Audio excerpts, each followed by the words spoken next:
Well, good morning. It's blowing like the clappers here. We're just under the lee of the island of Als in Denmark. We've had a bit of a dusting coming across the little belt just now, but the wind's just dropped right back because we're in the lee. We're down to about 18 knots now and it's very comfortable. We're reefed down for, well, we're reefed for bear, as you can probably see, but all is well. What I want to do is just talk to you for a few minutes about the way I've got my electronic instruments set up, because these days there are so many options that these marvellous things can do for you, and it can be a bit bamboozling. And I've been working with these particular set all summer now for about 3 months solidly on the boat, and I've got them just where I want them, so I thought I'd just share that with you. Okay, this is what we've got. Right, we've got 3 instruments displays here, plus autopilot, plus the side bow thruster, which with my sort of boat I wouldn't want to be without in tight marinas these days, but that's another story. The autopilot is pretty much self-explanatory. The controls are here and they're what you would expect with a modern autopilot. We have all the readout for the autopilot is on this instrument. It's dedicated, I've got it set up, and that's it.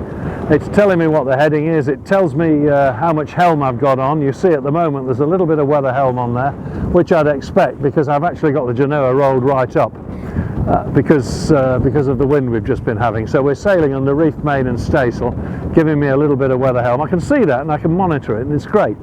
And we're trickling along nicely. Now then, let's come to this one, because this is my favourite instrument really. I've got all sorts of stuff going on here. At the moment, this is the sailing mode.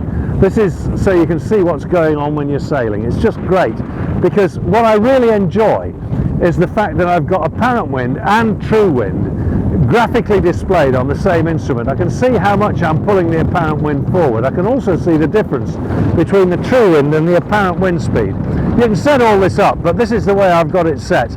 I can see my apparent wind angle. I know that when that dips down towards 35 degrees, I'm running out of steam and I've got to think again or tack. At the moment it's well out and you can see how far out it is. It's perfect really, blowing about well 20-22 knots, and we're rattling along at a grand speed. Everything I need for the wind is there. Now if I press this button I get something else altogether. The next thing I get is boat speed, which is showing me 6.7 knots at the moment. I actually know, as I'll show you in a minute, that my speed over the ground is 7.3, which means I've got a jolly good fair current, for which I'm very grateful. I've got depth on there as well, just to remind me if I need something else. It's handy to have. The next one, and this one is terrific. It gives me my position in lat long if I want it, 3 decimal points. Well, that's a bit of a joke, isn't it? All modern GPS units seem to do that. And the decimal point at the end is about the width of this cockpit, so I wish you joy with that. But the next 2 points are good. Down here, I've got it set up so that I've got my course over the ground and my waypoint bearing. That's exactly what you want to know at a glance when you're steering the boat. We want to get to that waypoint. I've checked up, there's nothing in the way on a waypoint bearing of 299, it's absolutely safe. And my course over the ground is currently 303, which means a small alteration will bring me there. Well, I'm not going to do that now because it's perfectly safe, we're okay. I've got my speed over the ground again, and I've got my distance to the waypoint. Very, very handy. Next one, I love this one. This is my depth. Blooming great big letters. If I'm coming into harbour and I'm doubting about the depth, and in Denmark you often are because it's pretty thin around here, the water, I've got a sucking great readout there that I cannot miss. So I love that one. And that, of course, is set to read depth of water. None of this nonsense about depth under keel and a bit to spare for good luck. Forget that. If you're a proper navigator, what you want to know is the depth of water. The depth of water, because that's what it says on the chart, and you can adjust it for tide and you know where you are. It's a navigational tool. It's not a get out of jail free card. And then we're back to the wind again. So that is a really, really useful instrument. This one here I've got set permanently. I could have lots of other things on it, but I'm happy enough with this because I've got the course over the ground, which I really want to know at any time because I'm aware of what the bearing to the waypoint is if I haven't pressed that one. I've also got the speed over the ground, which is critical. 6.8 here. I'm amazed that we're going that fast really, because we're reefed right down and the wind's dropped under the lee of the island here, but we're going along fine, so that's okay. I've got a depth reading so that I can always refer to the depth if I haven't got it up on the other one, and I've got the true wind speed. I always, you know, the true wind speed is really great for me. It's more important than the apparent wind speed. For a racing sailor, apparent wind's probably what he wants, because he's got to decide whether he's got to change down his head sail, reef his main, or anything else, and that'll help him with that.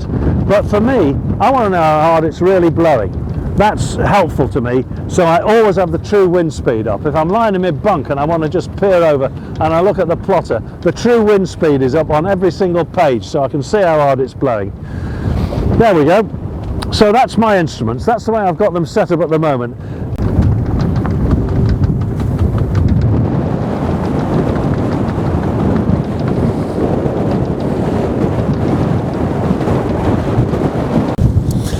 You know, I've spent a lot of my life at sea with no instruments at all, in traditional gaff cutters with a wooden truck at the masthead and a bird G flying, no wind instruments.